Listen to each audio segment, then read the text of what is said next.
Kali ini sifon coklatnya tuh bener-bener triple coklat banget dan ini enak banget, lembut. Penasaran gimana cara buatnya? Yuk kita mulai bikin. Hai semua, balik lagi channel Nimnur Islamia Muksin. Kali ini aku mau bikin sifon coklat, tapi ini nggak biasa dan ini enak banget. Jadi pertama 6 butir kuning telurnya mau aku mix. Putih telurnya dipisah ya. Kemudian ini di wadah yang cukup kita mix dulu kuning telurnya aja. Lalu kemudian aku mau campurin dengan minyak sayur atau mau pakai minyak canola juga boleh. Kemudian dan aku juga campurin susunya boleh susu cair putih yang plain atau kalau ada susu coklat juga boleh biar lebih nyoklat aja. Setelah dicampur kita aduk dulu sebentar, lalu kemudian aku mau tambahin di sisi atau dark cooking coklat yang udah kita lelehkan dan sudah suhu ruang, jadi jangan panas ya. Ini udah leleh, sudah adem, baru dituang ke sini dicampurkan, baru kemudian diaduk rata lagi. Setelah ini diaduk lebih rata, baru kemudian aku mau tambahin bahan keringnya. Bahan keringnya mau aku ayak dulu aja supaya hasilnya lebih lembut. Bagus sih kalau sifon tuh bahan kering harus selalu diayak ya. Di sini ada tepung terigu protein rendah. Kalau di Bogasari itu yang kunci biru. Lalu kemudian pakai coklat bubuk juga, boleh merek Van Houten atau merek lainnya. Kemudian tambahkan juga dengan garam sekitar 1/4 sendok teh aja.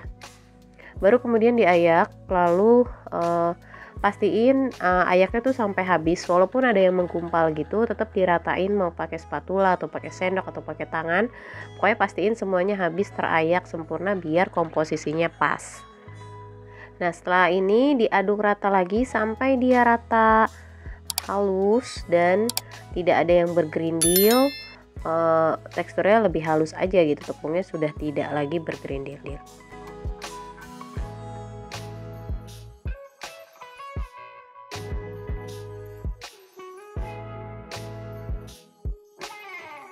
Aku rasa ini udah cukup. Kalau udah kayak gini kita sisihkan dulu aja. Kita akan beralih ke putih telurnya.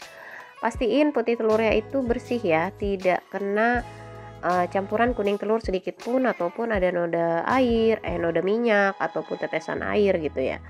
Setelah itu kita akan mix bersama dengan air jeruk nipis atau air jeruk lemon. Kira-kira baiknya sekitar 1 sendok makan. Lalu kemudian tambahkan gula pasir sedikit demi sedikit sekitar 3 tahap pencampuran. Lalu kemudian mix terus sampai dia lebih stiff thick. Lamanya sekitar 5-8 menit, sesuaikan aja dengan kinerja mixernya, jangan kecepatan tinggi ya, kecepatan sedang aja.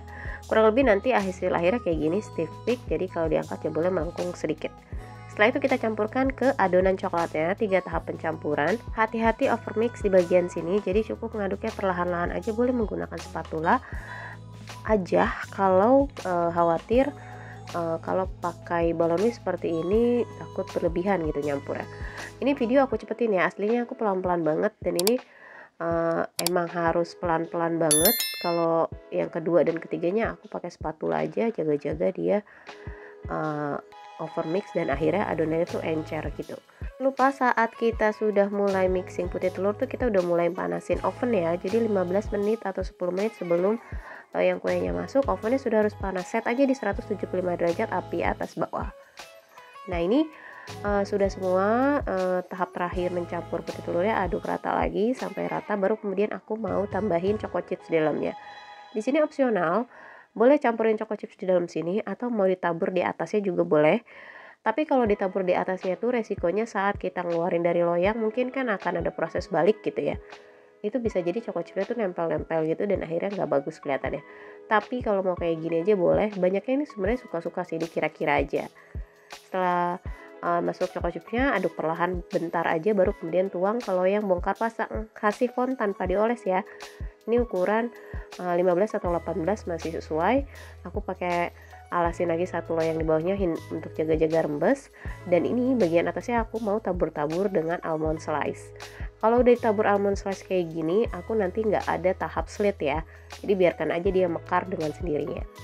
Ini aku panggang suhu 175 derajat api atas bawah. Di awal aku panggang 15 menit sampai dia lebih mengembang aja. Baru kemudian nanti aku turunkan Suhunya di 120 derajat atau 130 derajat, masih api atas bawah, lamanya 90 menit atau sesuaikan aja dengan oven masing-masing. Nah ini tampak akhir dari proses panggang sifonnya kayak gini. Kita tinggal keluarin aja dari ovennya.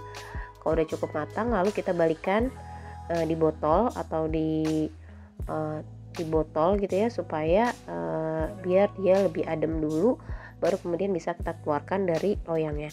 Perhatiin saat membalikan tuh biasanya nanti dia akan lebih kempes sedikit aja, tapi nggak banyak. Dan kalau udah adem bisa dikeluarkan dengan teknik seperti ini, atau mau dislit pakai pisau aja bagian pinggirannya juga boleh banget. Ini kurang lebih kayak gini prosesnya. Kalau kematangannya bagus, proses panggang dan mixingnya bagus, sifonnya nggak akan kempes ya. Ini dia hasil akhirnya. Ini tuh hasilnya enak banget, rasa coklatnya coklat banget, apalagi dipaduin ada almond-almond gitu di bagian atasnya, itu enak banget. Jadi wajib coba di rumah ya. Boleh tulis juga di kolom komentar yang punya ide variasi sifon apa lagi, siapa tahu kapan-kapan kita coba bikin di sini. Dan ini kalau dipotong, bagian dalamnya tuh lembut banget, pori-porinya lembut kayak kapas, pencet-pencet kayak apapun dia bakal balik lagi. Jadi selembut itu. Jadi dicoba di rumah ya. Jangan lupa juga untuk subscribe, like, komen, dan share video ini biar kita makin semangat upload video berikut ya. Thank you for watching, thank you for subscribe. See you next video. Bye-bye.